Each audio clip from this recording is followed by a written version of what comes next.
Hi friend, Gujarati cooking channel में तमारुं स्वागत है। आज આપણે એક અલગ જ ડીશ બનાવી છે અને એનો ટેસ્ટ બી અલગ છે। જે તમે બહારથી ખાતા હશો ને એના કરતાં પણ અલગ છે અને એકદમ ક્રિસ્પી બને છે અને આ બાળકોને નાસ્તામાં આપો ને તો બહુ જ ભાવે છે અને મોટાઓને પણ નાસ્તો કરવામાં મજા આવે છે। હું તમને નજીકથી બતાવું, જુઓ એકદમ ક્રિસ્પી બને છે, ઉપરથી એકદમ મસ્ત અને કુરમ કુરમ ખાવાની મજા આવે એવી મસ્ત બને છે। તો આજે આપણે અલગ જ રીતે બનાવીએ છીએ।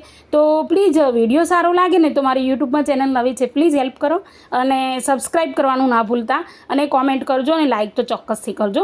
તો અહીંયા મેં ટોટલ 5 બટેકા લીધા હતા। હવે 5 મોટી સાઇઝના બટેકા લેવાના છે, નાના નહીં। અને પછી શું કરવાનું છે, એને સોલી લેવાના છે અને આજુબાજુનો આ ગોળાકાર ભાગ છે ને એને કટ કરીને સાઈડમાં રાખી દેવાનો છે।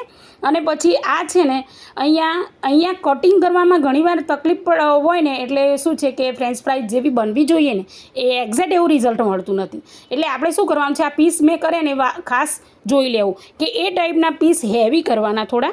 હવે મેં પહેલેથી થોડું પાણી ગરમ કરવા મૂકી દીધું હતું, અડધી પેન જેવું। તો એની અંદર આ બધા બટેકા છે ને આપણે એડ કરી લેવાના છે, પણ અહીંયા એક જ ઉભરો આવવા દેવાનો ટોટલ, પછી ગેસ બંધ કરી દેવાનો છે અને અંદર મીઠું નાખી દેવાનું, એટલે એનો ટેસ્ટ બી આવી જશે। હવે તમે જુઓ થોડો ઘણો એમ કે બટેકાનો કલર છે ને ચેન્જ થઈ ગયો છે। હવે બાજુમાં એક વાસણમાં ઠંડુ પાણી ભરીને મૂકવાનું અને ત્યાંથી અહીંયા નિતારી લેવાનું, બરાબર છે। હા, પણ અહીંયા એક વસ્તુનું ખાસ ધ્યાન રાખવાનું છે કે ક્યાંય ચિપ્સ તૂટી ના જાય, બરાબર છે। કારણ કે એનો શેપ હશે ને સારો, તો એવું કહેવાય કે લુક સારો હોય ને તો આંખને જો ગમે ને તો મોઢાને ભાવે।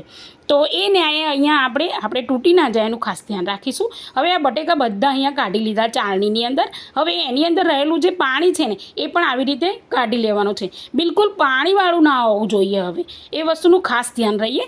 અને એક વસ્તુ છે અહીંયા કે આ બટેકા છે ને ચડી ગયા કહેવાય, અધકચરા ચડી ગયા કહેવાય। હવે આપણે એને છે ને એક કોટનના કપડાની અંદર અહીંયા મેં મૂકી દીધા છે। હવે હલકા હાથે એને આપણે સાફ કરી લેવાના છે, એટલે કે કોરા કરી લેવાના છે। તો આ રીતે સરસ મજાના કોરા કરી લેવાના અને ચિપ્સ તૂટે ના એનું ધ્યાન રાખવાનું છે। તો સરસ મજાના એકદમ ડ્રાય થઈ જાય ને એટલે પછી જો આ રીતના ડ્રાય થઈ જવા જોઈએ અને બેસ્ટ એવા જો પીસીસ કેવા છે, હાલ જ ખાવાનું મન થઈ જાય એવા છે।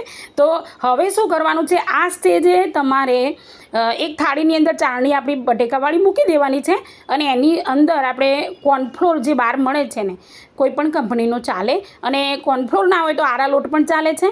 તો આ કોર્નફ્લોર છે ને આ રીતે ઉપર સ્પ્રીડ કરી દેવાનું છે અને ત્યાર પછી આ રીતે હાથ બિલકુલ નથી અડાડવાનો અને આ રીતે આપણે ઉછાળવાના છે કટકાને, એટલે વધારાના જે લોટ હશે ને એ નીકળી જશે જાળીથી નીચે અને બાકી બધું છે ને બટેકાને એકદમ ચોંટી જશે।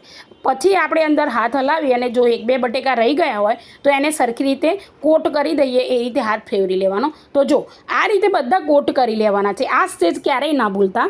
હવે આપણે તેલ ગરમ કરવા મૂકી દીધું હતું, તો મેં એક સાથે જ બધી તળી લીધી છે।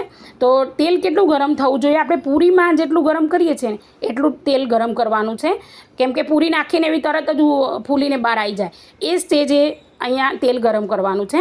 હવે અહીંયા છે ને ચમચો હલાવતી વખતે ધ્યાન રાખવાનું છે કે અહીંયા હલકા હાથે હલાવવાનો છે, એટલે અંદર સરસ મજાનું એરિયું છે તળાઈ જશે। હવે આ ઉભરો આવે છે, તમને દેખાય છે ને, હવે ધીમે ધીમે એ ઉભરો ઓછો થવા લાગશે, ધીમે ધીમે। તો આ રીતે વચ્ચે વચ્ચે જ હલાવતા રહેવાનું છે। જ્યારે પણ ઓછો થઈ જાય ને એટલે તમને લાગશે કે બટેકું ઉપરથી છે ને થોડું આમ ઉપર પરપોટા જેવું થઈ ગયું હોય ને એવું થઈ જશે, એટલે તમારે શું કરવાનું છે કે આને ટોટલ લઈ લેવાનો અને એનો કલર ચેન્જ થઈ જશે। તળા એટલે કેવું થાય છે એ રીતે। તો આ રીતે આવે ને, તમે જુઓ ઉભરો પણ ઓછો આવે છે તો ગેસ બંધ કરી દેવાનો અને સારી રીતે બધી ચિપ્સ છે ને એ આપણે બટર પેપરમાં એકદમ સારી રીતે એને કાઢી લેવાની છે અને બધી બટર પેપરમાં કઢાઈ જાય એના પછી આપણે થાળીની અંદર આ રીતે જોઈ લઈશું, જો તમે એકદમ કરકરી થઈ ગઈ છે, એકદમ ક્રિસ્પી થઈ ગઈ છે। તો હવે શું કરવાનું છે, એને ઠંડી થવા દેવાની। ઠંડી થાય ને એના પછી બીજા બાઉલની અંદર લઈ લઈશું અને ત્યાર પછી એની અંદર મસાલાની વાત આવે ને એટલે અહીંયા બહુ ધ્યાન રાખવાની જરૂર છે, કારણ કે અહીંયા આપણે મસાલા છે ને ઓરેગોનો અને જે ચીલી ફ્લેક્સ આવે છે એ એડ કર્યા છે સારા પ્રમાણમાં, અને જો આ રીતે। અને પછી આપણે શું કર્યું છે, ચાટ મસાલો આવે છે તો ચાટ મસાલો નાખ્યો છે અને મીઠું પહેલેથી નાખેલું છે, પણ તેમ છતાં એમાં આપણે થોડું મીઠું એડ કરી દઈશું. તો આ રીતે ટોટલ મસાલા કર્યા પછી આ રીતે ઉછાળવાના છે. તમને કહું વાટકાણામાં મસ્ત એવો અવાજ આવે છે કુડરમ કુડરમ. તો આ રીતે સરસ મજાનું આ રીતે કરી લેવાનું, પછી ડીશ પાથરી દેવાની છે. તો મારા વિડીયો તમને કેવા લાગે છે પ્લીઝ સબસ્ક્રાઈબ કરવાનું ના ભૂલતા. તો ફરીથી મળીશું આવતા વિડીયોમાં, ત્યાં સુધી રજા લો.